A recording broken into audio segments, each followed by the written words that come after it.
Hello ಮಕ್ಕಳೇ, welcome back to my channel.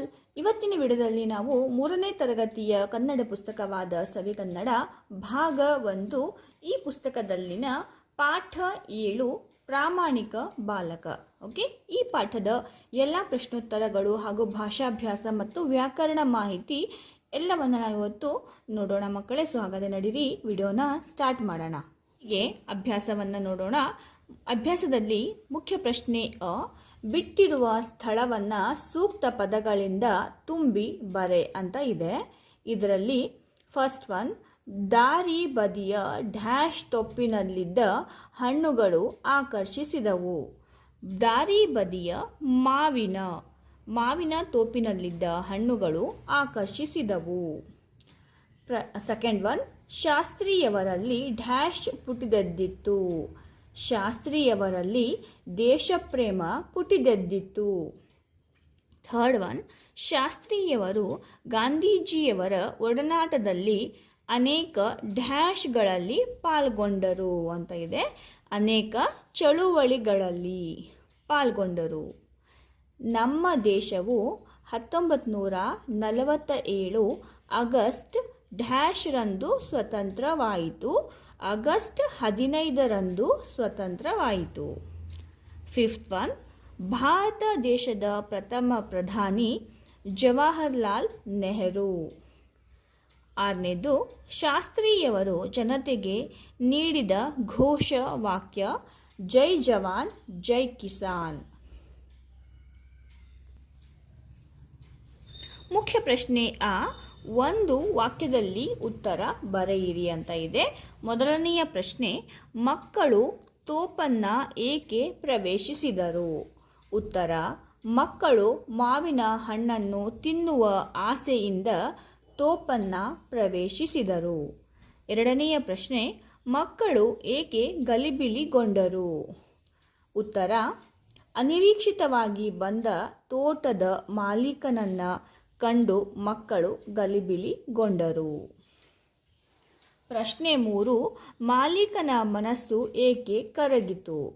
ಬಾಲಕನ ಮುಗ್ಧ ಹಾಗೂ ಪ್ರಾಮಾಣಿಕತೆಯ ಮಾತುಗಳನ್ನು ಕೇಳಿ ಮಾಲೀಕನ ಮನಸ್ಸು ಕರಗಿತು. ಶಾಸ್ತ್ರಿಯವರಿಗೆ ಸರ್ಕಾರ ಯಾವ ಪ್ರಶಸ್ತಿ ನೀಡಿ ಗೌರವಿಸಿತು? ಉತ್ತರ, ಶಾಸ್ತ್ರಿಯವರಿಗೆ ಸರ್ಕಾರ ಭಾರತ ರತ್ನ ಪ್ರಶಸ್ತಿ ನೀಡಿ ಗೌರವಿಸಿತು. ಮುಖ್ಯ ಪ್ರಶ್ನೆ 2-3 ವಾಕ್ಯಗಳಲ್ಲಿ ಉತ್ತರ ಬರೆಯಿರಿ ಅಂತ ಇದೆ.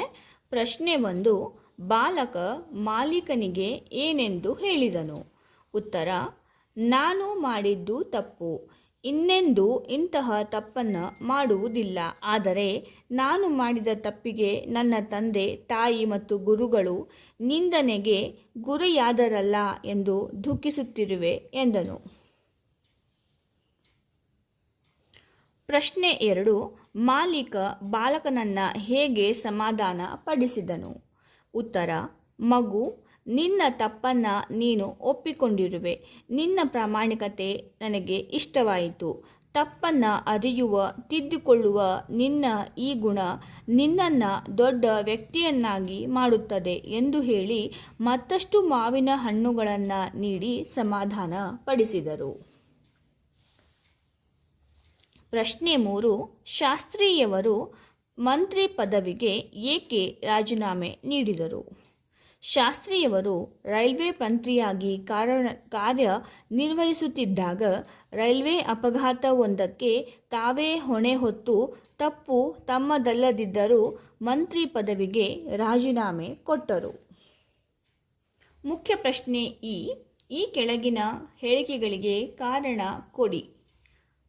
ಫಸ್ಟ್ ಒನ್, ಮಾಲೀಕ ಹೊಡೆಯದಿದ್ದರೂ ಬಾಲಕ ಅತ್ತನು. ಕಾರಣ, ತಾನು ಮಾಡಿದ ತಪ್ಪಿಗೆ ತನ್ನ ತಂದೆ ತಾಯಿ ಗುರುಗಳು ನಿಂದನೆಗೆ ಒಳಗಾದರಲ್ಲ ಎಂದು ದುಃಖಿಸಿ ಮಾಲೀಕ ಹೊಡೆಯದಿದ್ದರೂ ಬಾಲಕ ಅತ್ತನು. ಎರಡನೇದು, ಶಾಸ್ತ್ರಿಯವರು ದೇಶದೆಲ್ಲೆಡೆ ಮನೆ ಮಾತಾದರು. ಶಾಸ್ತ್ರಿಯವರು ತಮ್ಮ ಪ್ರಾಮಾಣಿಕತೆ ಮತ್ತು ದೇಶಪ್ರೇಮದ ನಡವಳಿಕೆಗಳಿಂದ ದೇಶದೆಲ್ಲೆಡೆ ಮನೆ ಮಾತಾದರು. ಮುಖ್ಯ ಪ್ರಶ್ನೆ ಇಲ್ಲಿ ಕೊಟ್ಟಿರುವ ಮಾತುಗಳನ್ನು ಯಾರು ಯಾರಿಗೆ ಹೇಳಿದರು ಎಂದು ಬರೆಯಿರಿ. ಫಸ್ಟ್ ಒನ್, ನಿನ್ನ ಅಪ್ಪ ಅಮ್ಮ ಗುರುಗಳು ಇದನ್ನೇ ಏನು ಕಲಿಸಿದ್ದು? ಈ ಮಾತನ್ನು ಮಾಲೀಕ ಬಾಲಕನಿಗೆ ಹೇಳಿದನು. ಎರಡನೇದು, ಇನ್ನೆಂದೂ ಇಂತಹ ತಪ್ಪು ಮಾಡುವುದಿಲ್ಲ. ಈ ಮಾತನ್ನು ಬಾಲಕ ಮಾಲೀಕನಿಗೆ ಹೇಳಿದನು. ಥರ್ಡ್ ಒನ್, ನಿನ್ನ ಈ ಗುಣ ನಿನ್ನನ್ನು ದೊಡ್ಡ ವ್ಯಕ್ತಿಯನ್ನಾಗಿ ಮಾಡುತ್ತದೆ. ಈ ಮಾತನ್ನು ಮಾಲೀಕ ಬಾಲಕನಿಗೆ ಹೇಳಿದನು. ಮುಖ್ಯ ಪ್ರಶ್ನೆಯು ಕೊಟ್ಟಿರುವ ಪದಗಳನ್ನು ಓದಿ ಅನಂತರ ಸ್ವಂತ ವಾಕ್ಯ ರಚಿಸುವಂತ ಇದೆ. ಮನೆ ಮಾತಾಗು. ಓಕೆ, ಗಾಂಧೀಜಿಯವರು ದೇಶದೆಲ್ಲೆಡೆ ಮನೆ ಮಾತಾಗಿದ್ದರು. ಹೊಣೆ ಹೊತ್ತು, ನಾವು ಕೆಲಸವನ್ನು ಹೊಣೆ ಹೊತ್ತು ಮಾಡಬೇಕು.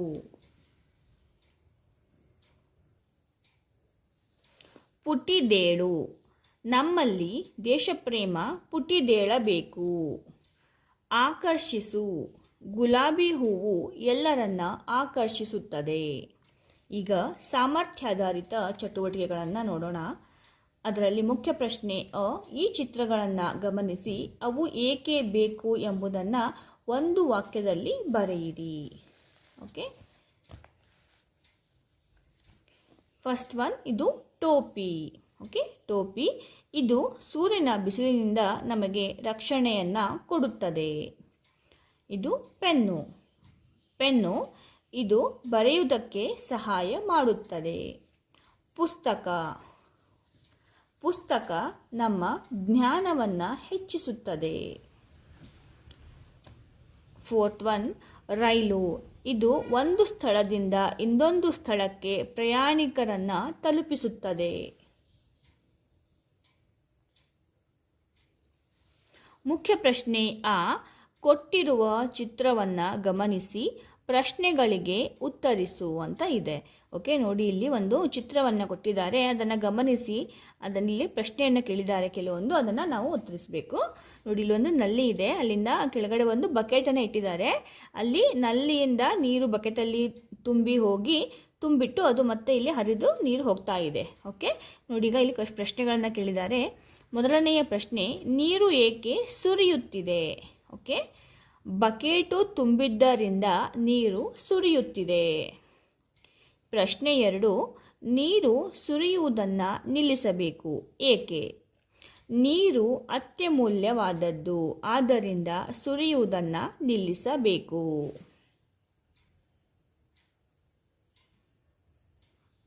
ಈಗ ಭಾಷಾಭ್ಯಾಸ. ಅದರಲ್ಲಿ ಮುಖ್ಯ ಪ್ರಶ್ನೆ ಮಾದರಿಯಂತೆ ವಾಕ್ಯ ರಚಿಸು ಅಂತ ಇದೆ. ಮಾದರಿ, ನಾನು ಹಣ್ಣನ್ನು ತಿಂದೆನು. ಓಕೆ, ಇಲ್ಲಿ ಕೆಲವೊಂದು ಕೋಷ್ಟಕದಲ್ಲಿ ನೋಡಿ ಈ ಥರ ಕೊಟ್ಟಿದ್ದಾರೆ, ನಾವು ಸರಿಯಾಗಿ ಅದನ್ನು ಜೋಡಿಸಿ ಬರಿಬೇಕು. ನೀನು ಹಣ್ಣನ್ನು ತಿಂದೆ. ಓಕೆ, ನೋಡಿ ಇಲ್ಲಿ ಫಸ್ಟ್ ಅಂತ ನಾನು ನಂಬರ್ಸ್ನ ಹಾಕಿದ್ದೀನಿ ಮಕ್ಕಳೇ, ನಿಮಗೆ ಕನ್ಫ್ಯೂಸ್ ಆಗಬಾರ್ದು ಅಂತ ಹೇಳಿ. ನೀನು ಹಣ್ಣನ್ನು ತಿಂದೆ. ನೋಡಿ ಇಲ್ಲಿ ಫಸ್ಟ್ ಒನ್ ಇದೆ ಅಲ್ಲ, ಇಲ್ಲಿ ಬರಿಬೇಕು, ನೀನು ಹಣ್ಣನ್ನು ತಿಂದೆ. ಸೆಕೆಂಡ್ ಒನ್, ನಾವು ಹಣ್ಣನ್ನು ತಿಂದೆವು. ನಾವು ಹಣ್ಣನ್ನು ತಿಂದೆವು. ನೀವು ಹಣ್ಣನ್ನು ತಿಂದಿರಿ. ಓಕೆ, ನೀವು ಹಣ್ಣನ್ನು ತಿಂದಿರಿ. ನೀವು ಹಣ್ಣನ್ನು ತಿಂದಿರಿ. ಅವನು ಹಣ್ಣನ್ನು ತಿಂದನು. ಅವನು ಹಣ್ಣನ್ನು ತಿಂದನು. ಅವಳು ಹಣ್ಣನ್ನು ತಿಂದಳು. ಓಕೆ, ತಿಂದಳು. ಅವರು ಹಣ್ಣನ್ನು ತಿಂದರು. ಅವರು ಹಣ್ಣನ್ನು ತಿಂದರು. ಓಕೆ, ಈಗ ಮುಖ್ಯ ಪ್ರಶ್ನೆ ಚಿತ್ರವನ್ನು ಗಮನಿಸಿ ಅರ್ಥಪೂರ್ಣ ವಾಕ್ಯಗಳನ್ನು ರಚಿಸಿರಿ ಅಂತ ಇದೆ. ನೋಡಿ ಇಲ್ಲಿ ಮಾದರಿ ಕೊಟ್ಟಿದ್ದಾರೆ, ಇಲ್ಲೊಂದು ಚಿತ್ರವನ್ನು ಬರೆದಿದ್ದಾರೆ, ಅದಕ್ಕೆ ಒಂದು ಮಾದರಿ ಕೊಟ್ಟಿದ್ದಾರೆ. ಹಸುವು ಹುಲ್ಲನ್ನು ಮೇಯುತ್ತಿದೆ. ನೋಡಿ ಇಲ್ಲಿ ಒಂದು ಹಸು ಇದೆ, ಇಲ್ಲಿ ಹುಲ್ಲನ್ನು ತಿಂತಾ ಇದೆ. ಓಕೆ, ಅದನ್ನು ಬರೆದಿದ್ದಾರೆ. ಇದನ್ನು ನಾವೀಗ ಬರಿಬೇಕು. ನೋಡಿ ಇಲ್ಲಿ ಹುಡುಗರಿದ್ದಾರೆ. ಓಕೆ, ತುಂಬ ಜನ ಹುಡುಗರು ಆಟ ಆಡ್ತಿದ್ದಾರೆ. ಯಾವ ಆಟ ಆಡ್ತಿದ್ದಾರೆ ಅಂದರೆ ನೋಡಿ ಇಲ್ಲಿ ಕೈಯಲ್ಲಿ ಕೋಲಿದೆ, ಚಿನ್ನಿ ದಾಂಡು ಆಟ ಆಡ್ತಾ ಇದ್ದಾರೆ. ಓಕೆ, ಹುಡುಗರು ಚಿನ್ನಿ ದಾಂಡು ಆಟವನ್ನು ಆಡುತ್ತಿದ್ದಾರೆ. ಈಗ ಭಾಷಾ ಚಟುವಟಿಕೆಯಲ್ಲಿ ಮೊದಲನೆಯ ಮುಖ್ಯ ಪ್ರಶ್ನೆ, ಕೆಳಗಿನ ಪದಗಳಿಗೆ ಅರ್ಥಕೋಶದಿಂದ ಅರ್ಥ ಹುಡುಕಿ ಬರೆಯಿರಿ ಅಂತ ಇದೆ. ಅರ್ಥಕೋಶ ಅಂದರೆ ಡಿಕ್ಷನರಿಯಿಂದ, ಓಕೆ, ಡಿಕ್ಷನರಿಯಿಂದ ಇದರ ಮೀನಿಂಗನ್ನು ಹುಡುಕಿಬಿಟ್ಟು ಬರೀರಿ ಅಂತ ಹೇಳ್ತಾ ಇದ್ದಾರೆ. ಪಕ್ವ ಅಂದರೆ ದಷ್ಟಪುಷ್ಟ ಅಂದರೆ ಹೆಲ್ದಿ ಅಂತ ಹೇಳಿ, ಓಕೆ.